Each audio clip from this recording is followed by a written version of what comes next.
여기 앞부분에서는 주식회사 이외의 회사의 경우에는 그냥 가장 핵심적인 사항 그것만 볼게요. 세 가지만 보면 돼. 한 명, 그 세 가지가 뭐냐 하면 회사의 채무에 대해서 사원이 어느 정도의 책임을 부담하는가 그 문제하고, 그 다음에 업무 집행권은 누가 갖는가, 그리고 세 번째 지분의 양도는 어떤 방식으로 하는가, 이 세 가지만 볼 거예요. 한명회사, 합자회사, 주식회사, 유한회사, 유한책임회사. 자, 우선 한명회사의 사원은 책임, 회사의 채무에 대해서 어떻게 책임을 지는가, 무한, 직접, 연대 책임을 지죠. 합자회사의 사원은 이거는 무한 책임 사원이랑 유한 책임 사원이 달라지죠. 무한 책임 사원의 경우에는 요거랑 같아요. 근데 유한 책임 사원은 유한, 직접, 연대 책임을 지죠. 주식회사의 경우에는 간접, 유한 책임을 지고요. 간접 유한 책임이라는 거는 회사에 대해서 출자금만 부담하는 거지 회사의 채무에 대해서 아무런 책임을 부담하지 않는다는 얘기죠. 유한 회사도 마찬가지예요. 간접 유한 책임을 져요. 유한 책임 회사도 마찬가지. 자, 업무 집행권은 누가 갖느냐? 업무 집행권.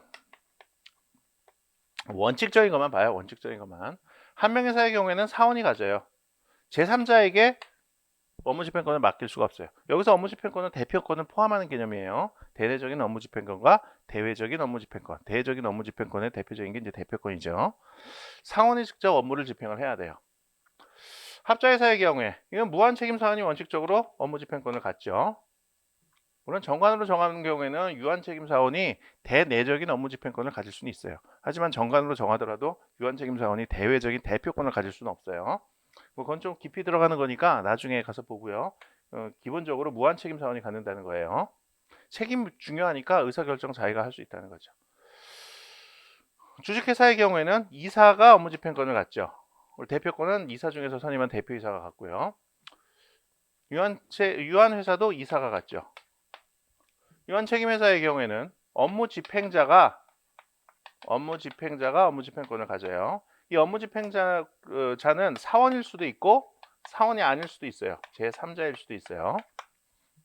그 다음에 지분의 양도, 이건 어떻게 되냐? 지분 양도. 이 한명회사의 사원이 지분을 양도할 때는 총사원의 동의가 있어야 돼요. 다른 사원 전원의 동의가 있어야 된다는 거죠. 총사원. 합자회사의 경우에는 이거는 무한책임사원하고 유한책임사원이 달라요. 무한책임사원의 경우에는 요거와 마찬가지로 다른 사원 전원의 동의가 있어야 돼요. 다른 사원 전원 동의. 유한책임사원의 경우에는 얘는 무한책임사원 전원의 동의가 있어야 돼요. 지분 양도는 자유예요. 다만 정관으로 제한을 할 수가 있어요. 정관으로 제한할 수가 있는데 정관으로 제한할 때는 이사회 승인을 받아서 해라라는 방법으로만 제한할 수가 있어요. 정관으로 제한하더라도 다른 방법으로 제한할 수는 없어요. 이사의 승인을 받도록 하는 방법. 지분을 양도할 때는 이사의 승인을 받도록 하는 방법. 이렇게만 제한할 수가 있어요. 유한회사의 경우 이것도 마찬가지예요. 지분 양도는 자유예요. 정관에 의해서 제한할 수가 있죠. 정관에 의해서 제한할 수가 있는데 제한하는 방식에 있어서 이와 같은 제한이 없어요. 한정돼 있는 게 없어. 그래서 정관으로 제한할 수 있다. 이렇게만 정해져 있어요. 뭐 사원총회 동의를 받도록 할 수도 있고 그렇게 자유롭게 정관으로 정할 수가 있어요. 제한의 내용을. 유한책임회사. 얘는 지분양도 이게 좀 복잡해요. 얘는 어떻게 되냐면 경우의 수를 나눠서 봐야 돼. 어떻게 나누냐?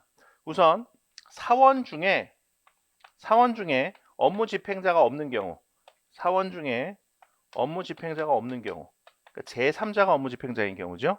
이럴 때는 사원이 지분을 양도할 때는 다른 사원 전원의 동의가 있어야 돼요. 다른 사원 전원.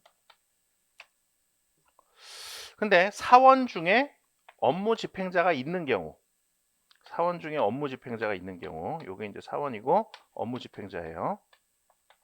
이 경우에는 좀 달라. 업무 집행자인 사원이 지분을 양도할 때는 다른 사원 전원의 동의가 있어야 돼요. 그런데 업무 집행자가 아닌 사원, 여기 들어가 있는 사원이겠죠? 업무 집행자가 아닌 사원이 지분을 양도할 때는 업무 집행자인 사원의 동의만 있으면 돼요. 업무 집행자인 사원. 업무 집행자인 사원 전원의 동의만 있으면 돼요. 요즘 복잡하죠.